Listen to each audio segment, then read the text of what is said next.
เต็มถุงอันยะทุกคน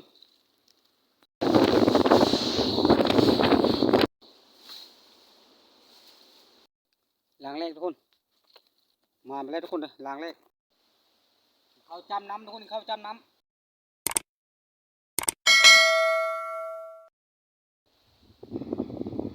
ทักทายสบายดีพี่น้องชาวลาวแล้วก็สวัสดีพี่น้องชาวไทยต่างประเทศก็ดีวันนี้จะไม่ยังไงทุกคนเลยทุกคนเขาดูป่ากับบรรยากาศลมหนาวทุกคนโตนนี่แห้งขนาดลมก็ได้คือว่าเขาจะพาเข้าไปยามกับดักหนูกับดักกระเตทุกคนเลยแล้วก็ยามแล้วก็ไส้ทุกคนเลยก็ประมาณนี้ก็ส้มก็เริ่มทุกคนนักแพงก็คือเก่าอย่าทิ้งอย่าป้าอย่าละอย่าไล่ทุกคนเลยคือว่าก็ไม่อย่างมีแต่ขอบคุณลงนาทุกคนเลยที่ทำส้มให้กำลังใจมีบุปผาบุระทุกคนเลยก็ไม่มีอย่างมีแต่คำขอบคุณทุกคนเลยแต่ว่าช่วงนี้บรรยากาศก็ทุกคนเห็นนี่ร่มทุกคนเลยถือว่าก็ลงกับป่าแห้งสำหรับหรือว่าคอยกะยังพันหูทุกคนมีแต่ให้ทุกคนติดตามไปกันเบิ่งทุกคนบรรยากาศที่ลงในป่าอัปเดตเบิ่งว่าลมแห้งปานใดซ้ำอยู่บ้านมีไม้หักหลักคนอยู่บนอะไรจังไหนทุกคนเลยเอาอะไรจะห้างคนไปทุกคนกันเลย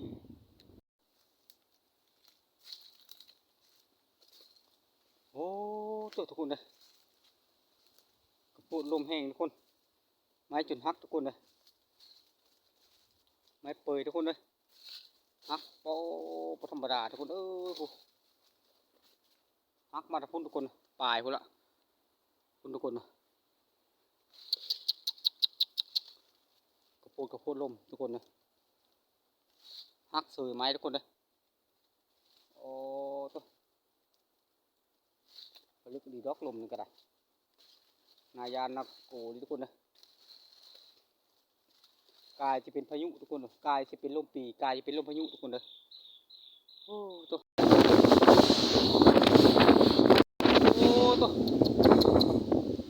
มาห้องตรงไหนตรงหน้าคือเดียวทุกคนเลยคือว่าก้อนที่ห้องนั้นตรงบนป่านี่ก็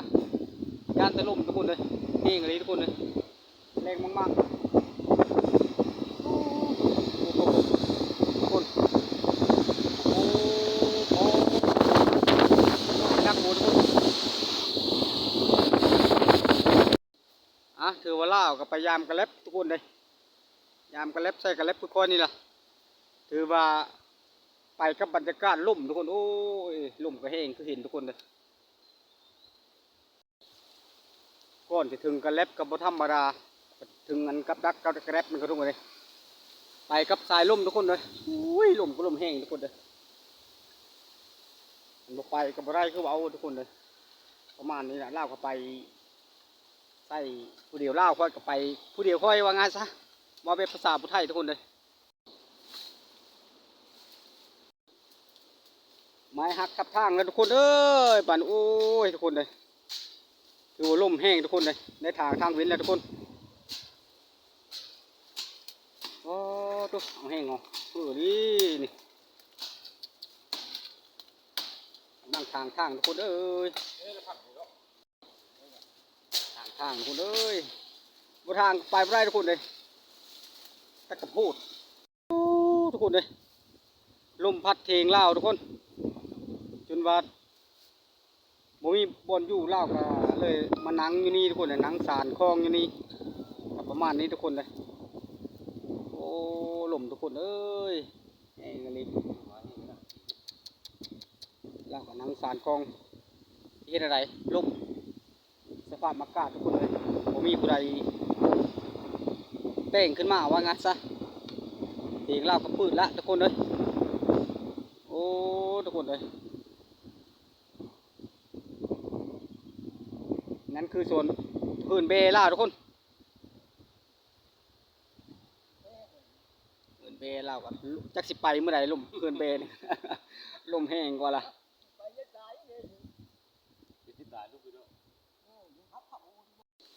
ย่างต่อทุกคนเลยถือว่าย่างกับสายลมคือเก่าแล้วใกล้จะหอดแล้วบอลนั้นกับดักกะมองกระแทบกระไรเป็นจังไดที่ได้บ่จังไดมานี่ย่านตะลุ่มนี่ทุกคนเลยว่ากระไร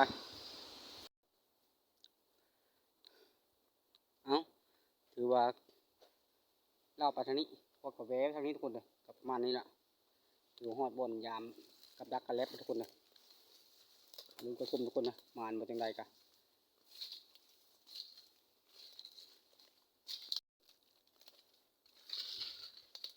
ทุกคนเลย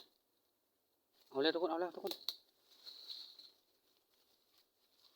เอาเลยทุกคนเลยแต่ว่าค่อยบ่ให้เห็นเลยทุกคนเด้อประเภทตัวซัดว่าไงซะก็เห็นแต่สายกันเล็บทุกคนนี้ประมาณนี้ทุกคนเลยเอาเลยทุกคนถือว่าบาดสรุปเลยจะได้ทุกคนเลยประมาณนี้จึงให้ทุกคนได้เห็นประมาณนี้ทุกคนมาแล้วทุกคนเลย1 ตัวล้างแรกทุกคนมาไปแล้วทุกคนเลยล้างแรกล้างต่อไปทุกคนเป็นยังไงหมานคือเก่า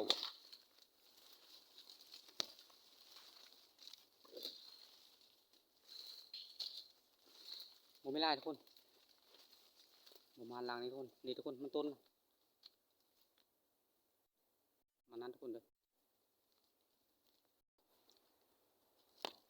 ล้างที่สองเอาทุกคนเลยตัวกระโหลกแดงทุกคนเลยตัวกระโหลกน้อยทุกคนคือเขาเห็นคือเขาว่าทุกคนเลยเอาแล้วทุกคนเลยประมาณนี้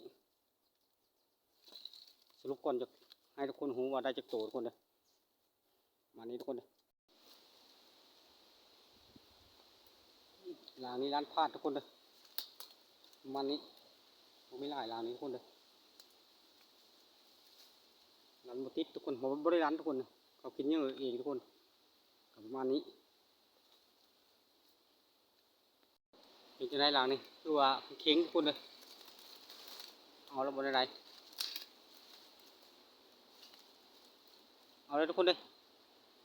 เอาเลยทุกคนเอาเลยนี่ทุกคนดูความนั้นเป็นหนูทุกคนเลยร้านนี้ผมไม่ไล่ทุกคนเลยนี่เห็นในบนต้นขาไปเจ๊ทุกคนไม่ไล่นี่ต่อทุกคน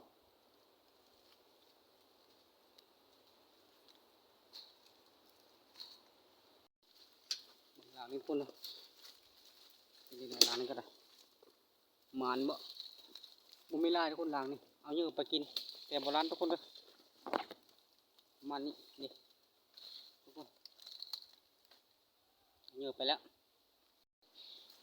หลังนี้ทุกคนบ้านนี้หลังนั้นก็คือว่าอาจจะเอาแล้วทุกคนเลย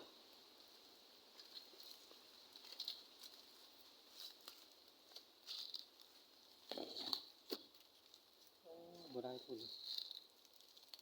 ร้านพลาดทุกคนทุกคนเป็นยังไงโอ้ทุกคนไม่ฮักทุกคนนะไม่ฮักกับทางนะทับทางก็ยามกันแล้วทุกคนทุกคนเลยฮักคอมมานีลมแห้งโคตรทุกคนเลยเอาสู่กระบวนการที่ท้ายทุกคนเลยการยามกับดักก็ได้ยามกระเล็บก็ได้เสียงร่มก็ต้องอู้อยู่ทุกคนเลยได้มาบ่ตรงได้ยังประมาณ5-6 หลังประมาณนั้นทุกคนเลยนี่คือใช้โต้เท่านั้นทุกคนเลยหลังนี้ก็บ่มีลายทุกคนนี่ต้นกระเบยทุกคนหลังนี้เอาแล้วทุกคนนี่ทุกคนหนูทุกคนเลยหนูน้อยมันหลังนี้ก็อาจจะเอาแล้วทุกคนเลยนี่ทุกคนประมาณนี้ทุกคนไอ้หนูทุกคนเลยประมาณนี้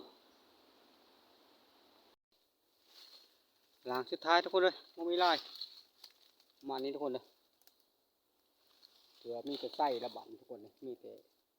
เบิดยามเล็บทุกคนเลยเล็บ10 ปลายล่างอยู่ประมาณ20ทุกคนเลยประมาณนี้ถือว่ายามกระเล็บสุดแล้วก็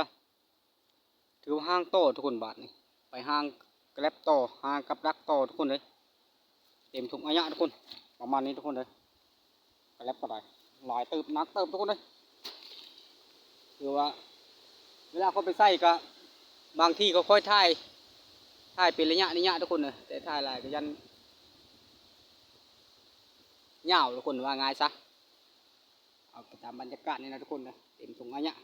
แต่เมื่อแรงก่อนกลับบ้านก่อนที่ได้จากตัวก็จะสรุปตัวเลยเพราะว่ายามเกล็ดพันมาฮันมาได้ไปทุกคนนะ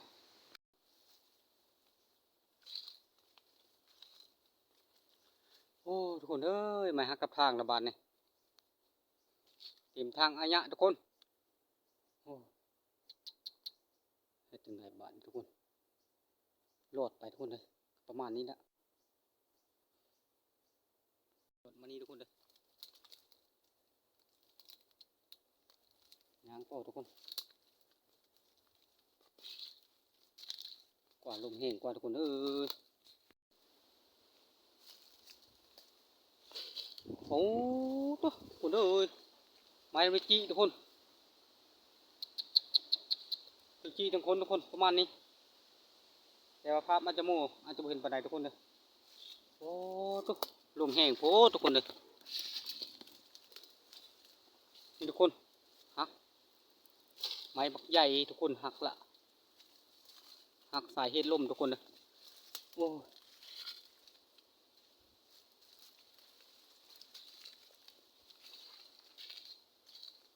ธรรมดาได้ลมปีนี้ได้เอาถือว่าฮอดบนไส้ทุกคนก็ใส่ประมาณนี้ทุกคน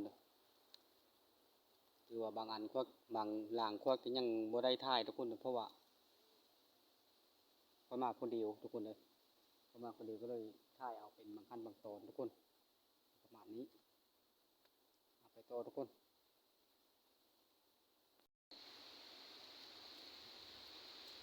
นี่ประมาณนี้ทุกคนเลยก็ต้องเคยว่าทุกคนก็เขาบริถ่ายให้ทุกคนเห็นหลายบอนทุกคนเลยเพราะว่าเวลาก็มันก็อย่าคำในตอนนี้ทุกคนเลยประมาณ1 นาฬิกาได้ทุกคนเลยมีแต่โพสถ่ายไปเลยทุกคนเลยบรรยากาศก็ลมยังแห้งคู่ทุกคนเลยพอจุดไปกินข้าวเที่ยงทุกคนเลยผมมีเวลาพักเพราะว่ากระเล็ดมันกระลายอยู่ทุกคนเลยลายลางอ่ะใส่ไปต่อทุกคนเลยมาทุกคนมาเลยมากินข้าวกันทุกคนเลย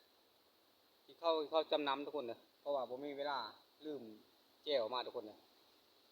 ประมาณนี้ทุกคนเลยเอาคนเข้ากับเรื่องที่เจ้าที่ในทานก่อนความลืมหลานเนี่ยมันเลยตรงนี้ที่จะไปเดี๋ยวลงเลยลูกเก้าเราเก้าได้แม่มานนะอยู่หอกินกันแหละต้องกินเขากินแล้วแบบ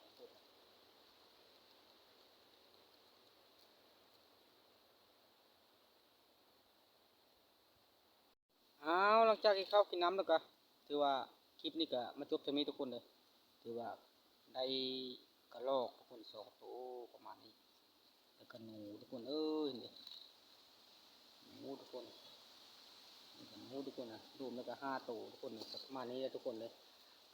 คลิปนี้ก็มาถึงกันนี้ก็จบจะมีทุกคนเลยไปชมในยูทูบทุกคนนั่งเพ่งกันเขาอยู่ที่มีจะปะจะละทุกคนเลยผิดพลาดประการใดก็ขอโทษขออภัยทุกคนเลยเจอกันคลิปหน้าสำหรับคลิปนี้จบจำนี้ทุกคนการขดมข้าวปลากันนะ